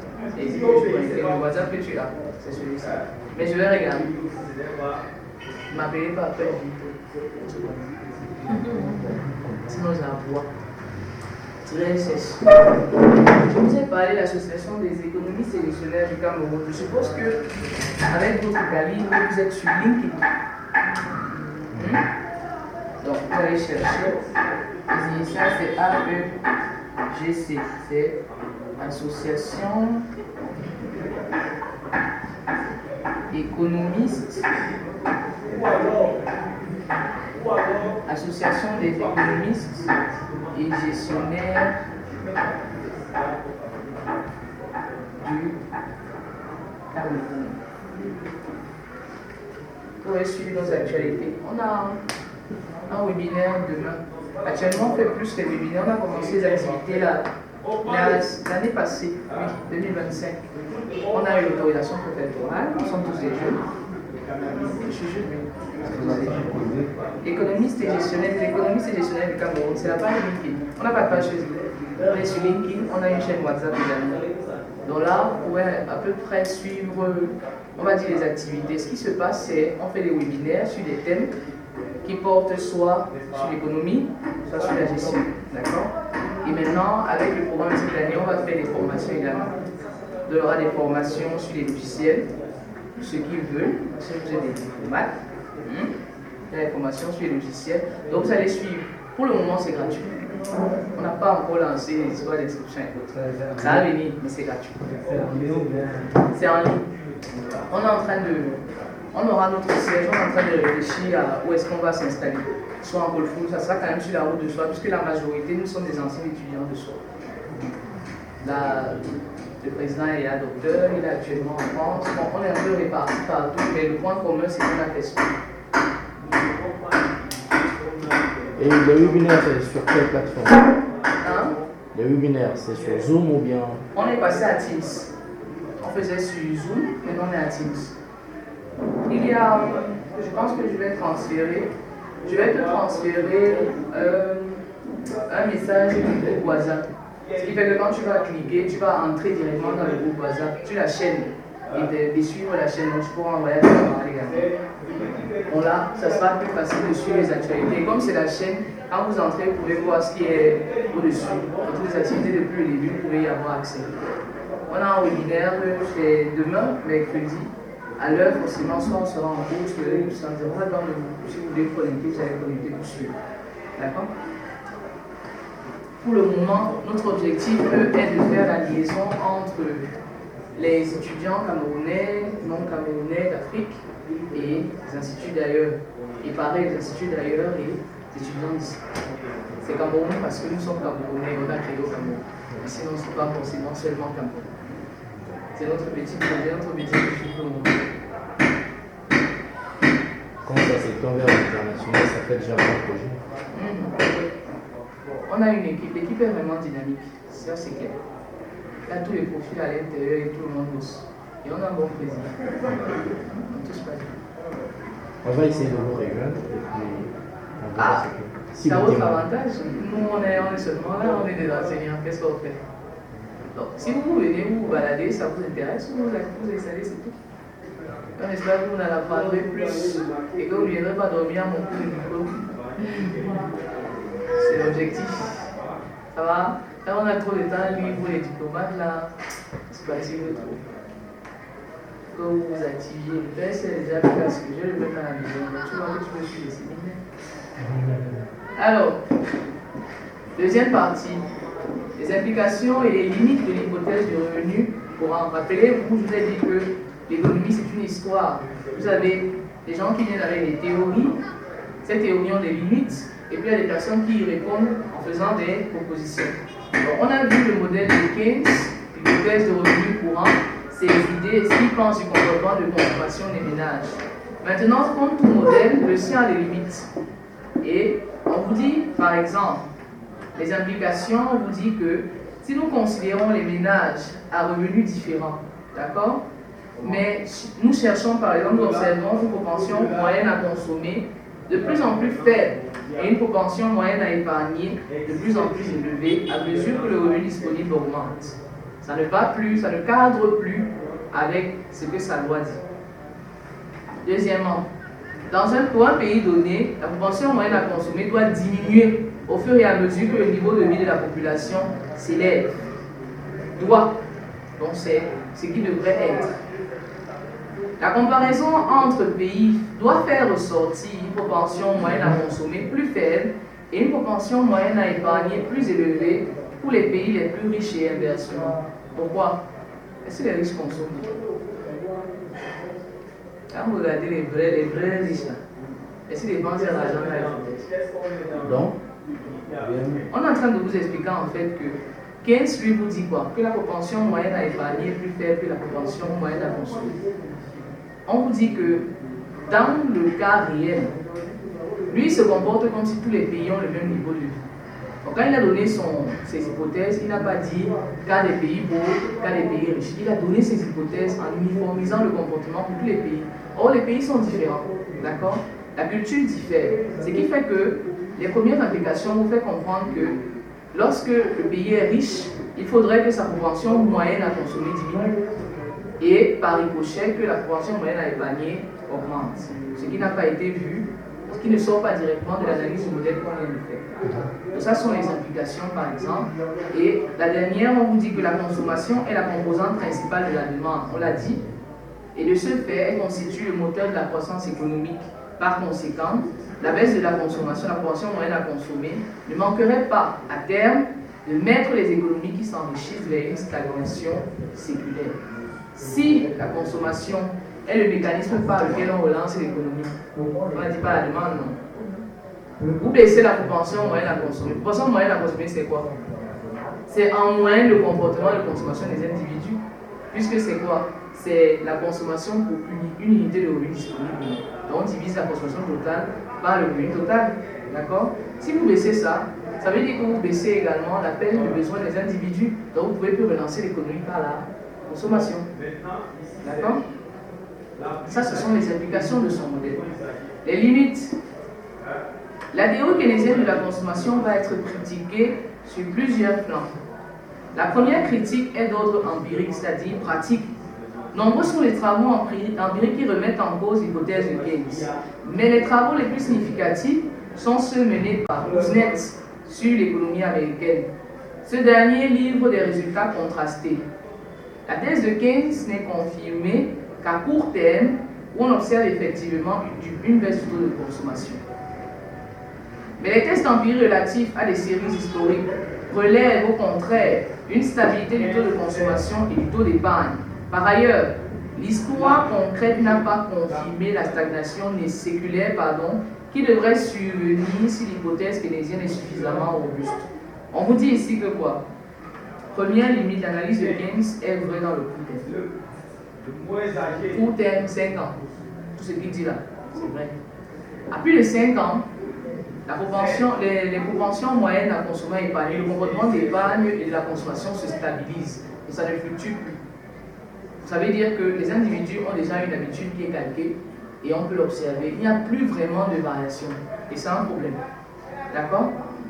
Deuxièmement, on vous dit la fonction de consommation keynésienne ne tient pas compte de la répartition du revenu.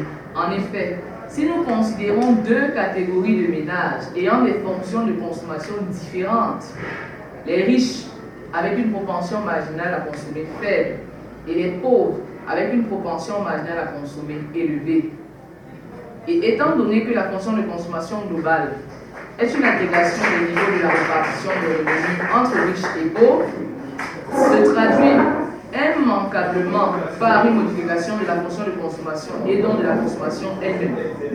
On est en train de vous dire ceci. Les pauvres, comme ils ont un revenu plus faible, la majorité de leurs revenus sert à consommer. On est d'accord. Prenons le cas. Au Cameroun, le SMIC est à combien? Hein? 60 000 là. Depuis quand? C'est pas 40 quelque chose, 40 quelque chose. C'est à 60. Sérieux? Non, je peux être riche comme ça. Bien. Comment est-ce qu'on calcule le SMIC? Vous nous avez jamais posé la question. Vous êtes bon, un politique célèbre comme ça, là, il fixe à 60 000. Le plus petit salaire, bon, on est d'accord qu'il y a des gens qui touchent moins de 60 000 ans. Bon, il dit que le salaire officiel le plus faible qu'on puisse donner à un individu qui évolue sur le marché formel reconnu, 60 000. On se base sur ce qu'on appelle un panier de la ménagère. Ça veut dire des aliments de base qu'un individu doit consommer pour être en bonne santé, n'est-ce pas? Donc, vous avez donc un panier, un tel panier qui est évalué à peut-être, disons, 55-60 000. Loyer inclus. De toute façon, on suppose que 60 000 pour manger. Ce sont les dépenses de consommation. Un individu qui a 80 000, il veut s'en sortir. On va par hypothèse qu'il doit consommer 60 000. Ça veut dire que son épargne est de combien? Donc maintenant, quand on fait en termes de ratio, 60 000 divisé par 80 000, ça fait combien? Ok, avec calculatrice, 0, combien? C'est 0,4 quand même.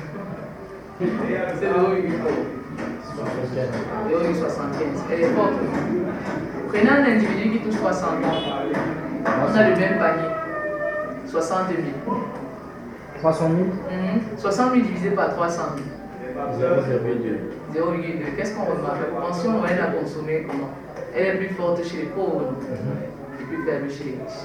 Voilà à peu près ce qu'on est en train de dire. D'accord? Or, l'analyse keynésienne observe ça. Ça, ce sont des implications de tout son modèle. D'accord? Et si on suppose que, contrairement à ce qu'il a dit, on inclut le comportement des individus selon que ce soit pays riche ou pays pauvre, n'est-ce pas? On aura ça. Mais à court terme. Ça veut dire qu'à court terme, sur 5 ans, vous allez observer ça. Après 5 ans, là, on suppose que le pauvre, soit son revenu a augmenté, ou bien son comportement de consommation, il a un peu réduit certaines choses parce qu'il s'est adapté à ce niveau de vie-là. D'accord? On va de l'hypothèse qu'il veut épargner, il veut investir, il veut améliorer sa vie. Il y a des choses qu'il va voir dans ce panier-là qu'il peut lâcher et il va trouver des substituts. Ce qui fait que son comportement également va varier et ça ne va plus cadrer avec ce que Keynes a dit. Donc voilà ses limites en fait. L'analyse keynésienne, c'est une analyse de court terme. Lorsqu'il faut réagir en long terme, c'est-à-dire 10 ans, 30 ans, 60 ans, le modèle de Keynes n'est plus valable. D'où vous aurez des propositions en bas qui cadrent mieux, d'après les auteurs, avec l'analyse de long terme. Rappelez-vous que l'économiste, lui, il essaie de trouver la formule magique pour que tout se passe bien le plus longtemps possible. Il ne peut pas forcément créer un modèle qui va changer après 2 ans. C'est fatigant. S'il trouve un mécanisme qui permet d'avoir une certaine réaction sur 15 ans, il est preneur, il prend son prix Nobel. D'accord? Des questions? On peut vous parler du facteur de la... Qu'est-ce qu'on retient aujourd'hui? Ici, la méthode de Keynes a des limites sur 5 ans. Quelle est la méthode qu'on peut adapter pour 10 ans? Je suis du coup le dire. Le modèle keynésien est le premier modèle. Il y a 3 autres modèles potentiels. D'accord? La question relève quand même la curiosité. C'est bien, ça veut dire que je ne vous ennuie pas. Oh, vous allez applaudir pour moi quand vous allez vous chez vous. D'autres questions? Ça va? Madame économiste qui a fui l'économie. Comment faire alors pour faire Madame économiste qui a fui l'économie. Des questions? Peut-être chaud. Merci.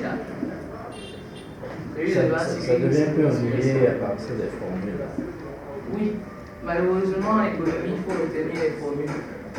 Il faut retenir la version lecture, mais les formules traduisent en fait les phrases. C'est plus court. Si vous remarquez, toutes les formules peuvent être dites en phrases. C'est juste plus court de garder en formule. Donc vous avez les phrases et après vous avez la synthétisation formule. L'économie, c'est un mélange de mathématiques, de sociologie, de plein d'autres matières. Bon, en fait, c'est ça. On disait généralement que les économies ne sont pas des maths. Si vous fixez les formules, vous prenez seulement les produits, vous calez avec, vous avez chaud. Ça, après, on va y interpréter le résultat. Mais généralement, quand c'est des sciences exactes comme ça, la compréhension paraît plus facile lorsque nous et vous, on se communique. C'est sur l'écrit, bien sûr. Mais quand c'est beaucoup plus la théorie, ça devient un peu ennuyé. Moi, je fais comment? Il n'y a pas à faire. Si vous pouvez résumer, ce serait un peu beaucoup de Résumé, voilà le livre là-bas. 60 pages. Ah, ça. 68 pages. Vous allez être parlementaire de moi, donner un projet de loi sur 1000 pages. 2 mois. 2 mois. Vous allez faire quoi? Vous allez appeler le suppléant. Vous savez, vous allez vous attendre. Si vous vous attendez, vous mettez ça sur quelqu'un d'autre, il va faire les erreurs, là, vous allez seulement signer. C'est votre tête qui va tomber. Ça ne passe rien. Il faut que quand je viens là, on est à la page 12, en un jour. C'est rien. Pour un premier contact, ça effraie. Non, ça effraie pas. Il ne faut pas paniquer. C'est le visuel, c'est rien. C'est rien. C'est quoi? On a l'habitude de faire les coups de combien de pages, 2 pages.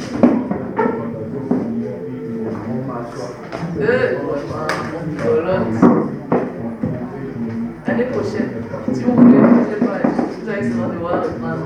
Ça, l'année prochaine, vous apportez tout. Et comme ce n'est pas ce que vous souhaitez, partez d'abord. Vous servez le travail aux autres. Ce n'est pas du.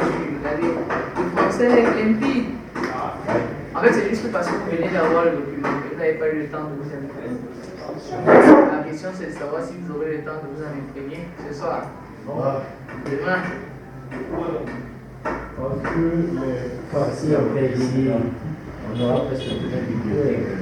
Une bibliothèque avec Bibliothèque, pas encore, vous rédigez pas. On ne demande pas de créer la loi sur la loi qui vient d'asseoir. La loi de réhabilitation de la haute soir. Quel est le projet que vous avez à gérer? Ce ne sont que 3 jours. Après, il disparaît. On se revoit en session normale.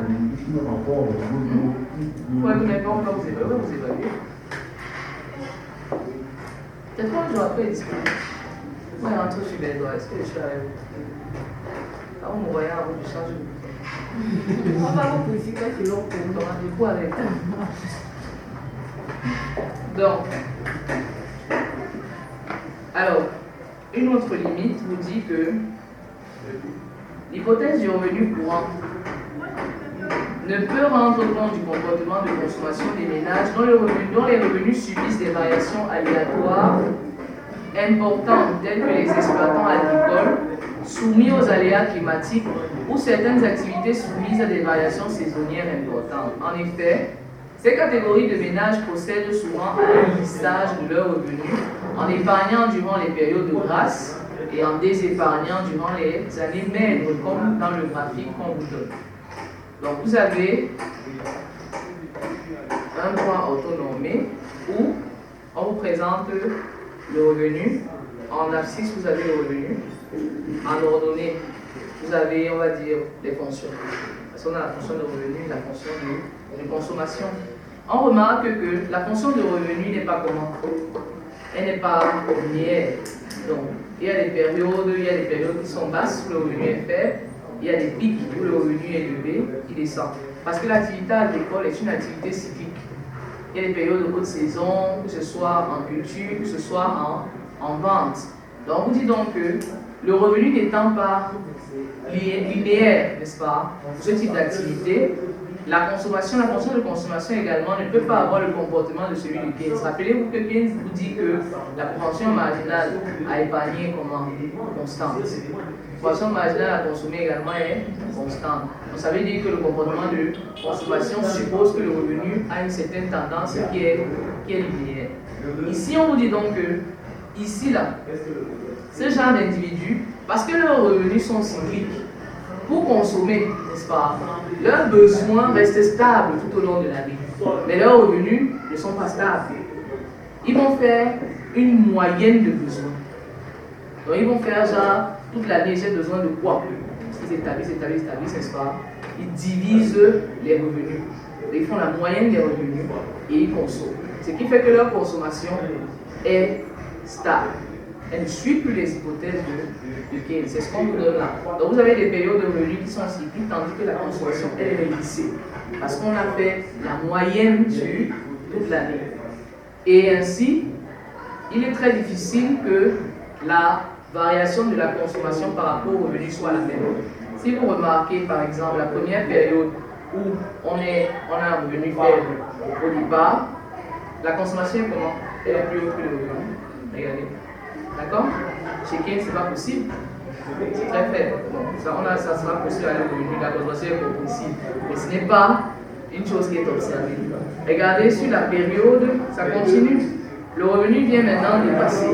Après, le revenu descend, la consommation reste encore là. Il y a toujours un certain écart fixé entre la consommation et le revenu. Simplement parce que le revenu n'est pas stable, mais la consommation, elle est lissée. Donc, pour dire que le modèle de Keynes ne tient pas en compte ceux qui ont des activités cycliques, qui ont des périodes de vache grasse, c'est-à-dire ils ont des chiffres d'affaires, des revenus importants, et des périodes de vache maigre où le revenu ne suit pas le besoin de consommation. Donc, voilà les limites du modèle keynésien. On dit donc que la théorie keynésienne donne une explication statique du comportement des ménages, dans la mesure où elle ne rend pas compte de l'arbitrage entre la consommation présente et la consommation future, et donne à l'épargne un statut de simple résidu. Par ailleurs, il n'y a aucun fondement microéconomique à la formulation macroéconomique des comportements de consommation. Donc, la théorie keynésienne fait l'impasse sur les comportements microéconomiques. Pour eux, la consommation est observée au niveau du pays, au niveau de la zone, de la région, mais elle n'émane pas des individus pris un à un. Or, si on observe le comportement des individus et qu'on essaye d'agréger leurs différentes individualités, on peut avoir une réalité on va dire un modèle qui est plus proche de la réalité. Ok? Parce qu'il s'intéresse juste à ce qui est pris en haut là, il évite certaines réalités. Donc ce modèle n'est pas vraiment adapté à l'analyse économique pour eux. D'accord? Et le fait de donner seulement le rôle de résidu à l'épargne, ça fait de lui quelque chose qui n'est pas réellement important, ce qui n'est pas le cas. Parce que l'épargne est la consommation future. L'individu a le choix, quand il a un revenu, entre tout consommer aujourd'hui, ou consommer une partie et consommer la seconde partie demain. On l'a vu avec les premiers modèles qu'on vous a montré là, le modèle de Jezebel et de Pont, n'est-ce pas? Donc, si on suppose que l'épargne est importante, parce que l'épargne d'aujourd'hui est la consommation de demain, ça ne remet pas en cause l'importance de la consommation. Or, Keynes dit que c'est un résidu parce que pour lui, il ne s'attarde pas dessus, c'est une erreur. Donc voilà les limites du modèle. Facile, non? Voilà. Ok. On a vu le modèle keynésien, ses implications, ses limites. On devrait être capable demain de synthétiser ça.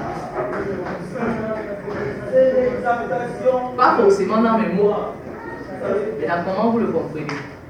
Vous me le dites et je corrige. Demain, avant qu'on entame la suite, prenez ça comme un petit devoir. Synthétiser le modèle keynésien, c'est-à-dire présenter le modèle, présenter le modèle keynésien, les différentes relations mathématiques. C'est ça la présentation du modèle que vous croyez. C'est ça la présentation du modèle. Le modèle keynésien, c'est-à-dire les différentes mathématiques. Voilà, les mathématiques là. Donner les implications du modèle keynésien et ses limites. Présenter le modèle keynésien avec les formulations mathématiques, ses implications et ses limites.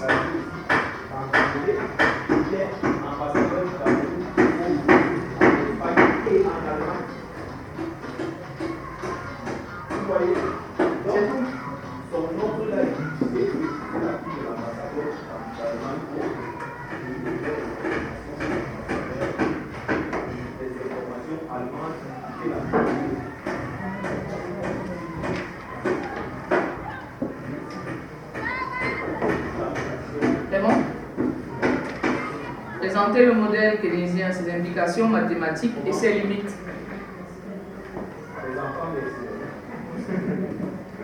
Section 2. La théorie du choix intertemporel de Fisher.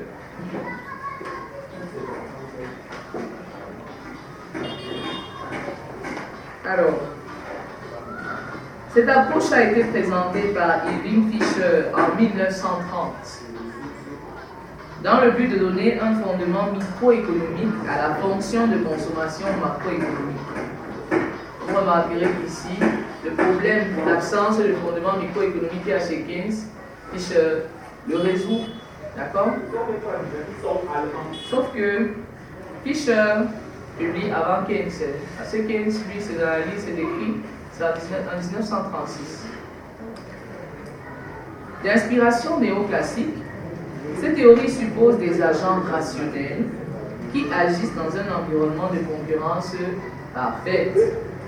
Ces agents rationnels en termes réels et adoptent, ces agents raisonnent en termes réels et adoptent un comportement calculateur de maximisation de la fonction objective sous contrainte.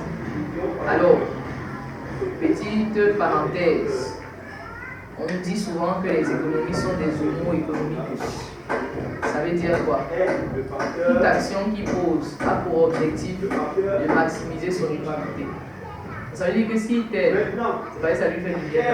Il n'est pas là pour jouer les sentimentales, pour jouer le quoi que ce soit. Donc quand son cerveau réfléchit, c'est je gagne quoi en faisant telle chose. C'est ça le mot économique. Et quand il est rationnel, ça veut dire que toutes les décisions qu'il prend, il s'attache sur les informations qu'il dispose. Il ne va pas se lancer dans quelque chose où il n'a pas toutes les informations. D'accord? Donc, on vous dit donc ici que le modèle de choix intertemporel de Fisher va de l'hypothèse que les agents économiques sont rationnels. Leur objectif, c'est de maximiser leur fonction objective sous contrainte. Alors, la fonction objective peut être maximiser l'utilité, maximiser la production. D'accord? Puisqu'on est en termes de maximisation. L'hypothèse de base de cette théorie est que la finalité de la consommation des ménages est la maximisation de l'utilité. L'utilité, c'est la satisfaction que vous dérivez de la consommation d'un bien. C'est-à-dire que, comme je suis en train de vous donner le bien qu'on appelle l'éducation, quand vous le consommez, là, quand vous allez aller gérer, le bien-être que vous allez ressentir, je suppose, c'est votre utilité. D'accord? Maintenant, si vous ne ressentez aucun bien-être, c'est toujours votre utilité. Ça vous regarde. L'utilité n'est pas obligée d'être positive, elle peut être négative. C'est toujours l'utilité. Donc l'utilité, c'est la satisfaction conséquente ou consécutive à la consommation d'un bien. Et l'objectif de l'agent économique, c'est de maximiser son utilité sous contrainte. Parce que l'agent économique a des contraintes. Quand on parle de l'économie, c'est tout simplement parce que vous avez des limites à votre comportement. Ça peut être des limites financières, donc un problème de revenus, d'accord? Si on vous donne tout l'argent du monde, on va plus exister. L'homme est égoïste par nature. Vous allez prendre toute la terre, si vous allez donner ça à Mirabel, je ne sais pas qui c'est, vous allez nous chasser. Si on n'a pas les moyens d'aller sur la lune, on fait comment? On va mourir, non? Donc, on vous fixe une contrainte de revenus. On peut vous fixer une contrainte de... La contrainte de revenus implique la contrainte de dépenses, qui implique également que vous soyez obligé de vous satisfaire dans un certain rayon. Et les gars ici qui regardent pourquoi évidemment ils ne peuvent pas. On parle de revenus. C'est ça, le mot économicus. Donc, ça c'est par exemple un exemple de ce qu'on entend par contrainte. Donc la contrainte peut être des revenus, la contrainte peut être la production. Vous pouvez maximiser votre production sous contrainte d'un certain niveau de dépenses ou alors d'un certain niveau d'intrants qui est à votre disposition. Rappelez-vous que je vous ai dit que si on considère la maximisation, on maximise l'utilité, on maximise la production. D'accord? Si on minimise la dépense ou on minimise les coûts. Et vous calez sur maximisation. Alors, il ne s'agit pas de maximiser l'utilité sur une période donnée, mais plutôt pour toute la durée de vie. Ici, on est choix intertemporel de l'individu. Ça veut dire que si chez Keynes, on est avec la période courante, avec Fisher, on va diviser les périodes. Donc on va devoir faire des choix selon la période dans laquelle on se trouve. Donc c'est sur toute la vie de l'individu. Autrement dit, un ménage serait prêt à sacrifier une certaine quantité de consommation au présent en vue d'avoir une quantité plus élevée au futur et inversement. Si l'espérance de vie, c'est-à-dire le nombre d'années que le ménage va vivre, n'est-ce pas? Si l'espérance de vie d'un ménage représentatif est de N années, ses revenus disponibles réels annuels anticipés parce que en période 1, on ne connaît que le revenu de l'année 1. Si en période 1, on veut connaître le revenu de l'année 2, on anticipe. D'accord? Or là, on vous dit sur N années, donc ça veut dire qu'on va anticiper d'autres revenus. Donc ces revenus sont sur N années, Y1, Y2, Y3 jusqu'à YN. Sa consommation, ses consommations réelles annuelles sont C1, C2 jusqu'à Cn. Alors, son plan de consommation intertemporelle est celui qui maximise son utilité sous contrainte de richesse. Plan de consommation intertemporelle. Pour simplifier notre raisonnement, nous supposons un ménage représentatif. On suppose qu'on a affaire à un seul ménage. Il est représentatif de tous les ménages de l'économie. Ça veut dire qu'on suppose que ce ménage-là a un comportement que tous les autres ménages ont. D'accord? Donc l'espérance de vie est de deux périodes. Le présent, la période 1, et le futur, la période 2. Qui n'a pas de richesse initiale et qui ne lègue rien à ses héritiers. C'est un économiste pur. Il est chiche. Donc il commence avec 0, il se construit, il bouffe tout et il meurt. D'accord? Supposons que ce ménage a une préférence pour le présent qu'on appelle P. C'est-à-dire qu'entre une unité de consommation au présent et la même unité au futur, il préfère consommer au présent. Ce qu'on appelle avoir une préférence pour le présent. Le taux d'intérêt réel, petit r, est la récompense de la rémunération au présent, c'est-à-dire la récompense de l'abstinence. Autrement dit, ce ménage obtiendrait 1 plus R unité de consommation au futur s'il accepte de renoncer à une unité de consommation au présent. Alors, on vous dit ceci. Vous avez un ménage représentatif qui vit pendant deux périodes. La première période de présent, la deuxième période de futur. Ce ménage n'a pas de richesse initiale. Il commence avec 0. Il meurt avec 0. D'accord? Il n'épargne rien, il n'y a rien qui lègue à ses héritiers. Il ne gère pas ça. Il mange tout durant sa vie et il meurt. On vous dit qu'il a une préférence pour le présent. Donc il préfère consommer maintenant que d'épargner. Mais s'il décide d'épargner, il gagne R. D'accord? Donc s'il décide de ne pas consommer une idée aujourd'hui là, demain l'unité a produit R, ce qui fait qu'il aura 1 plus R à consommer. Est-ce qu'on se comprend? Ce qui se passe c'est quoi? Vous consommez un montant C par exemple. Si vous avez C1 et C2, n'est-ce pas?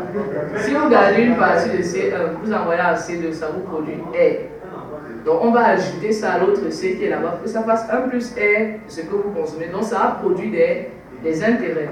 C'est pour ça qu'on dit que c'est la rémunération. Si tu te sacrifies aujourd'hui, tu obtiens plus demain. Maintenant, ça ne veut pas dire que l'individu est encouragé à se sacrifier. Rappelez-vous qu'il a toujours une préférence pour le présent. Son comportement de sacrifice dépendra justement du montant de ce R. Si R est élevé, il aura tendance à dire quoi? Je vais manger plus que demain. Alors, ce ménage peut donc, à chaque période, avec une consommation inférieure à son revenu courant, et épargner, je dis avoir une consommation inférieure à son revenu courant, et épargner le reste, ou avoir une consommation supérieure à son revenu courant et emprunter la différence. Donc, parce que il a une consommation en période 1, une consommation en période 2, il peut décider de consommer plus en période 1, n'est-ce pas, et moins en période 2, ou de consommer moins en période 1 et plus en période 2. Voilà ses choix. Sous ces hypothèses, l'objet de cette section est d'expliquer les mécanismes d'élaboration du plan de consommation intertemporelle. Premièrement, la notion de richesse. Nous désignons par richesse d'un ménage W la somme de ses revenus disponibles réels actualisés. L'équation de richesse est W égale le revenu de la période actuelle, n'est-ce pas? Période 1 plus Y2 parce qu'il vit sur deux périodes. Comme Y2, on a son montant, mais on doit savoir ce que ça vaut maintenant. On le divise donc par 1 plus L. C'est comme ce qu'on appelle l'actualisation. Vous avez déjà eu à faire ça? Bon, il y a ce qu'on appelle l'actualisation. On a la capitalisation. L'actualisation, par exemple, capitalisation chez les banquiers, si ce n'est pas souvent, c'est quand on prend un prêt. D'accord? Chez les diplomates, c'est quand il y a les comptes bancaires. Lui, quand il travaille les prêts chez les gens, vous prenez les prêts, non, vous faites des prêts. D'accord? Vous prenez une certaine somme qu'on appelle le capital. Vous êtes censé rembourser après une certaine période, n'est-ce pas? La personne vous dit que l'intérêt, peut-être c'est 5%. Ce que vous avez remboursé, c'est quoi? La somme que vous avez empruntée, non? Plus 5% de la somme. C'est ça qui vous donne C, facteur de 1 plus R qui est 5%. Ça, c'est la capitalisation. Vous remboursez ça à la fin de la période d'endettement. D'accord? Maintenant, l'actualisation, c'est le mécanisme contraire. C'est-à-dire quoi? Vous avez toujours l'intérêt là qui est R, n'est-ce pas? Vous avez la somme que vous êtes censé avoir après la période là. Vous voulez savoir combien est-ce que cette somme vaut aujourd'hui. Ce que vous faites, c'est quoi? Vous prenez la somme là qui était précédemment votre somme de remboursement, non? Vous venez maintenant la diviser sur 1 plus le taux d'intérêt. C'est ça l'actualisation. C'est pour savoir en fait quelle est sa richesse maintenant. Or, on est d'accord qu'il a des revenus sur plusieurs périodes. Il a la période 1. Il voit le revenu de la période 2, le